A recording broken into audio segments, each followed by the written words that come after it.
आज पूर्वतन प्रधानमंत्री भारत रत्न अटल बिहारी वाजपेयी 100तम जन्म जयंती अवसर में स्थानीय शहीद स्मृति भवन ठारे मयूरभंज जिला स्तरीय सुशासन दिवस पालित हो जाइछि।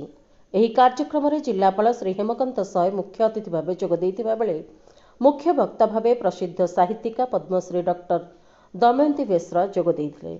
एही अवसर में सम्मानित अतिथि भाव जिला आरक्षी अधीक्षक श्री वरुण गुंटपल्ली, विशिष्ट अतिथि भाव राज्यसभा सांसद श्रीमती ममता महांत एवं स्वतंत्र अतिथि तथा कार्यक्रम आवाहक अतिरिक्त जिलापाल श्री नेत्रानंद मल्लिक प्रमुख मंचासीन थिले।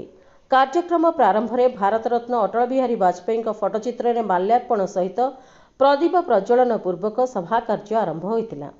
निज अभिभाषण में मुख्य वक्ता श्रीमती बेसरा अटलजी को जुगनायक बोली कहिथिले। से कहिथिले जे भारतीय इतिहास रे सुशासन जड़े प्रवीण व्यक्ति भाव में जनाशुना थे अटल बिहारी वाजपेयी। केवल जड़े उदारवादी राजनीतिज्ञ नुहे, जड़े कवि, समाजसेवी, लेखक, पत्रकार भाव में समस्ते तांकु जानती। कृषि विज्ञान, जातीय राजपथर उन्नतीकरण तथा प्रधानमंत्री ग्राम सड़क योजना आदि अनेक क्षेत्र में वाजपेयी अवदान अतुलनीय। वाजपेयी जड़े राजनेता सह जड़े भल कवि मध्य थिले। संसद में अनेक थर से कविता माध्यम निज बयान रखिछंती, तेणु तांकु जड़े कवि भाव में सारा देश जाने। अटल बिहारी वाजपेयी लाल बहादुर शास्त्री जय जवान जय किसान स्लोगान ने जय विज्ञान जोड़ी स्लोगान को आहुरी लोकाभिमुखी करथिले बोली पद्मश्री श्रीमती बेसरा कहिथिले।